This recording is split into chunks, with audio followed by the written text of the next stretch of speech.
Hey, what's up? Hello everybody, my name is Brady, and my hat feels unusually heavy. So today we're going to be checking out more OverSimplified. I said last time we're going to be going through his MiniWars series, which I'm pretty excited about. The Falklands video was really cool. It's a great piece of imperial geography and history. I find that really fun. This is one that I think is going to be really interesting from kind of an outside perspective, and I mean from an American perspective. As somebody from the United States, where we don't really appreciate soccer, and I'm going to use the term soccer because as somebody from the United States, it would feel kind of pandering-y and fake for me to use the word football. We have football. We have something that we know is football, and we're very enthusiastic about it. Not me personally, but that's what I would call... Get off my computer. Silly. We have something that we call football, and I'm not going to pretend that I call this football all the time, even though my audience is largely European. I assume if you're watching American creators, you can get used to them talking like Americans, I guess, in that sense. So this is one that I do find rather interesting because we don't have that enthusiasm for soccer. Maybe because we're not good at it, I don't know. I don't watch sports in general, so it's nothing against soccer. I'm personally just not a sports guy. Could you tell? So today we're going to be learning about the football war. That's already kind of a strange concept to say out loud. Football war, I don't know what that is. If it actually ties into the sport itself, I'd imagine it would have to. The first frame of this video is showing a lot of Central America here. I don't know who could be involved in this. I feel like this is one of those stupid concepts that I should be aware of just by how absurd it sounds, but all right, let's get it started. I've rambled. I have a feeling this one's going to be fun, and I want to learn. 2 seconds to name these two countries. Wrong. Unless you got it right. Pop quiz. They are, of course, Honduras and El Salvador. One thing these two countries have in common is being fanatic about football. Or if you're a freedom-loving patriot, soccer. But do they love it so much they would go to war over it? You bet they would, and that is no bueno. I mean, in the United States, as far as passion for sports goes, I'm from the Northeast, so I'm pretty close to like Massachusetts, and being close to that, we're close to Boston. And Boston is a very enthusiastic sports place. They have some pretty darn good teams. There's some passion there. I would not wear the rival team's jersey when I visit Boston. It's that like that level of enthusiasm. Like I would not feel safe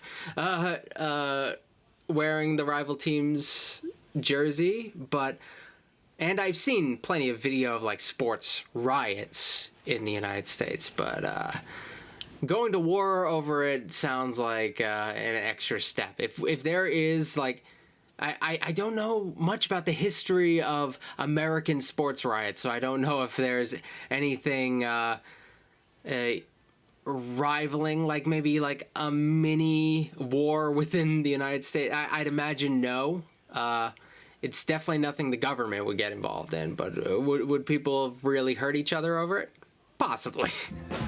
If you look at these two countries, you might notice one major difference, and that is that this one is a lot bigger than this one. However, this one had a larger population than this one, made up mostly of farmers, and there wasn't enough land for them to live and work on. So they started moving from El Salvador to Honduras in search of land, and by the 1960s, a huge number of illegal immigrants had crossed over the border from El Salvador.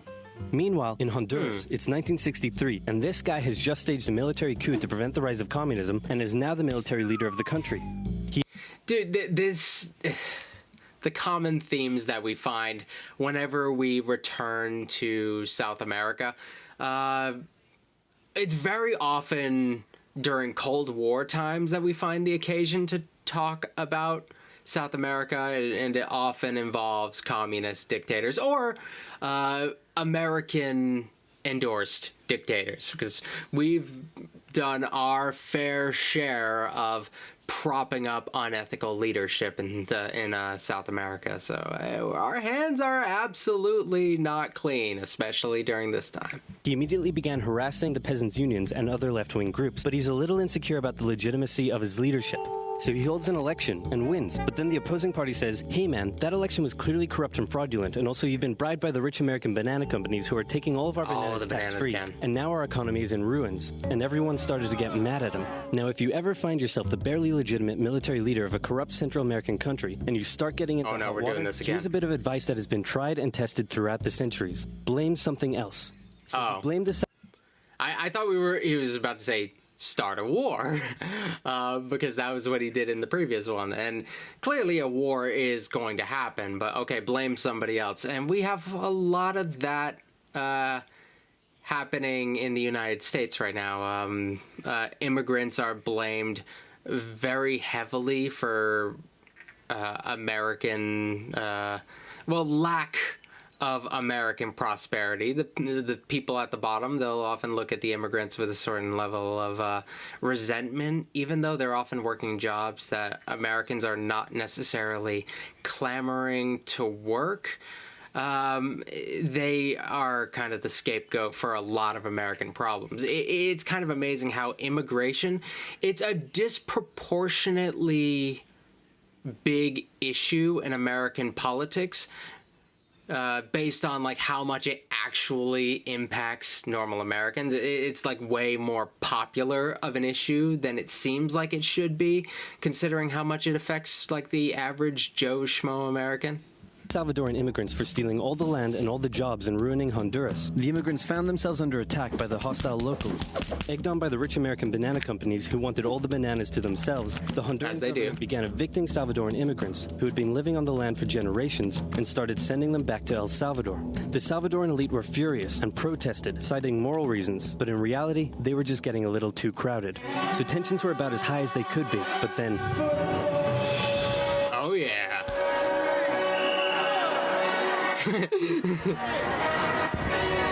Oh jeez. Yeah, I've heard that football riots can. Oh, I did it. I called it football. That felt natural. Weird. It's because he called it football. Now I'm a follower, so I ended up calling it football. Soccer. I'm asserting my nationality by calling it soccer. I've heard that soccer riots can be really intense, especially compared to other sports. I've heard of soccer hooligans. I don't fully understand what that means, but it's like a fun little term that's thrown around. I guess that means like just the mischievous types who attend soccer events and do generally disruptive stuff or something. I don't know. Don't know sports, don't know football. Soccer, damn it. World Cup qualifiers, and both countries finished top of their qualifying tables, so it was now time for them to play. I don't know football either. A series of matches. The first match took place in Honduras. The night before the game, Hondurans gathered outside the Salvadoran team's hotel, making noise and taunting them. The next day, Honduras defeated the exhausted Salvadorans with a late 90th minute goal. After the match, a young Salvadoran fan, unable to bear her country's defeat, shot herself.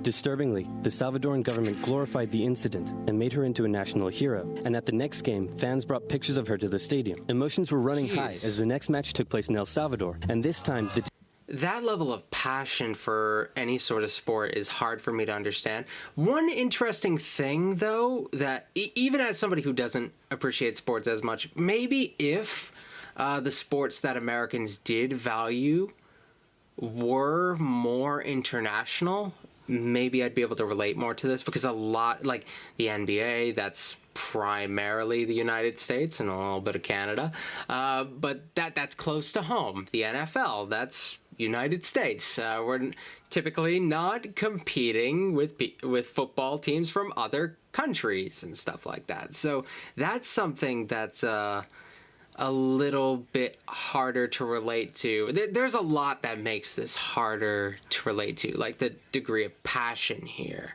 because Americans' relationships with the sports that we, I guess, appreciate the most is just very different. tables were turned. The Hondurans had to endure a sleepless night in their hotel, and the next day, before the match started, instead of the Honduran flag, the Salvadorans raised a dirty rag. So great job at reducing tensions. El Salvador won decisively over the exhausted Hondurans. While But I have no legs.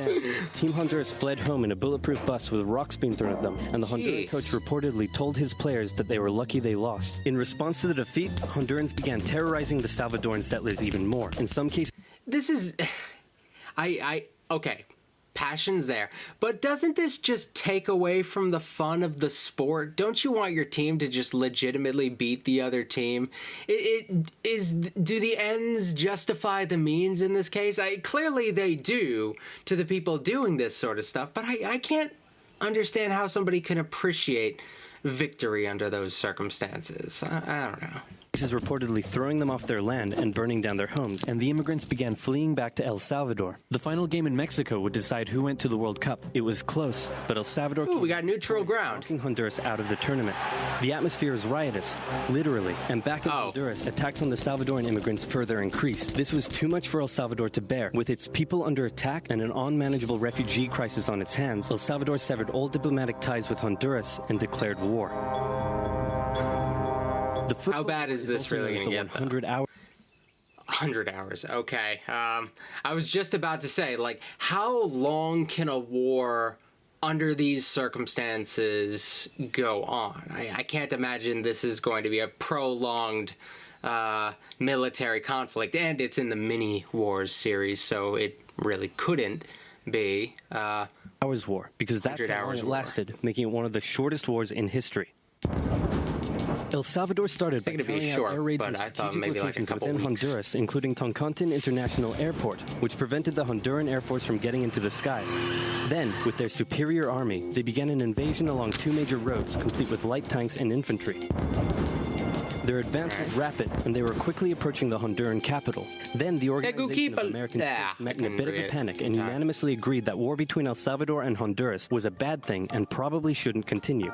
So they went to El Salvador and said, "Can you please stop invading?" And El Salvador declared, "Not until they stop being jerks," and so the war went on. The Honduran... Sorry, I need to go back manually. For some reason, my keyboard's not cooperating with me right now. So we're going to use the mouse. We're going old school before I knew how to use the keys.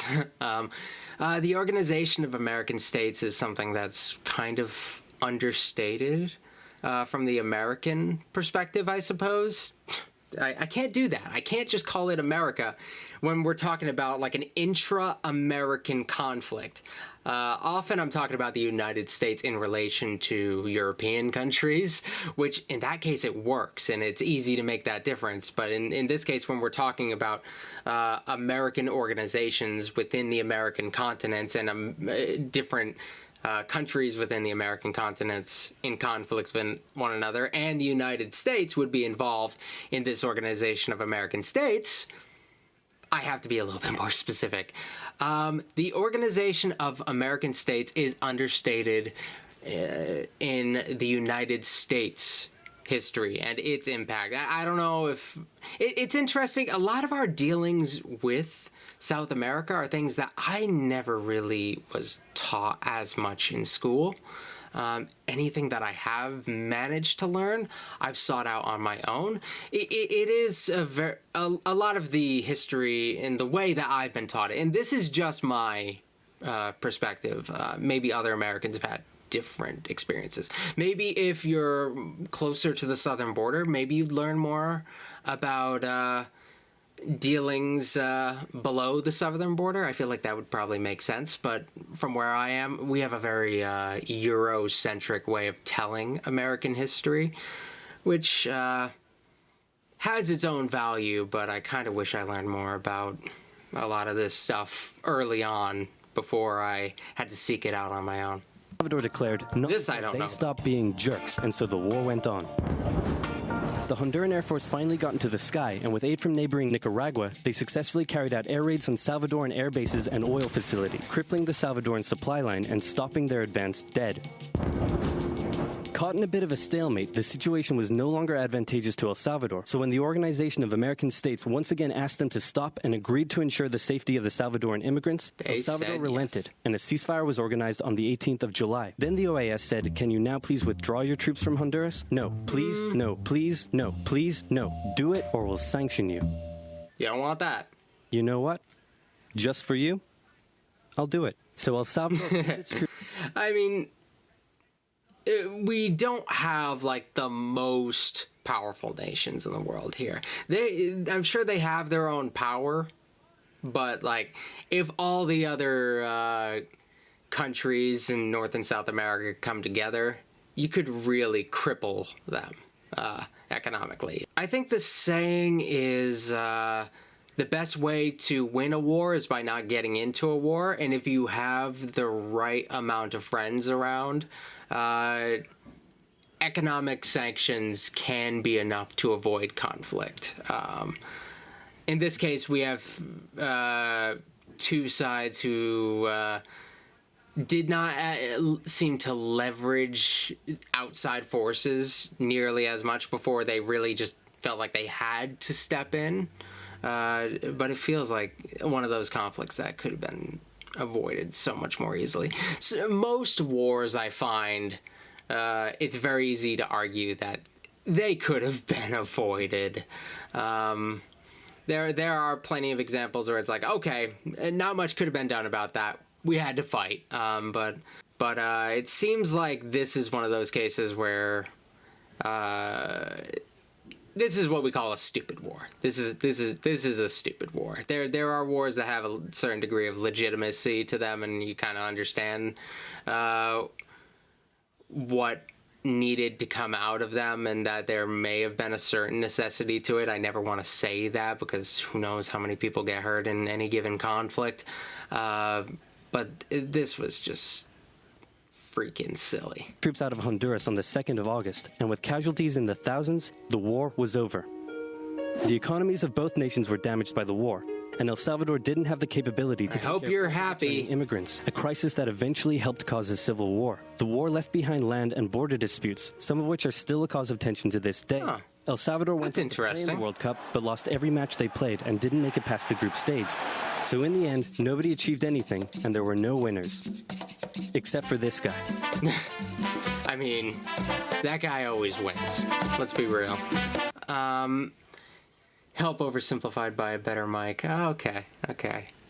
How good is his mic now? I'd have to listen to the videos back to back to really be able to tell. I like that. That was fun. There's some countries that I don't typically get the opportunity to learn about, or don't usually take the time. I guess I always have the opportunity. Countries that I don't think to take time to learn about. So that was interesting.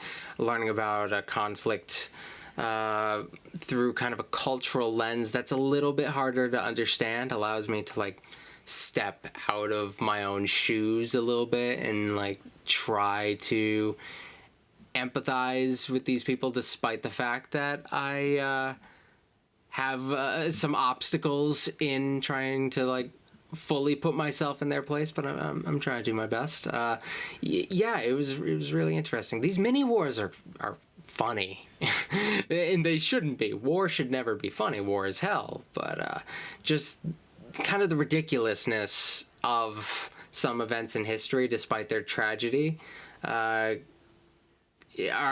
kind of funny. I don't know. So if we can't laugh at our own terrible mistakes, then what's the fun of studying history? Oh god, that's terrible. That's terrible. But it was an interesting video. So thank you guys for watching. If you want me to continue the MiniWars series, I don't remember which one's next. It's not the Emu War. I think that's the 4th one. There's one more in between, and I'll probably be doing that one in the very near future. So if you want to see that, let me know in the comment section below, and I will see you guys tomorrow with another video. All right.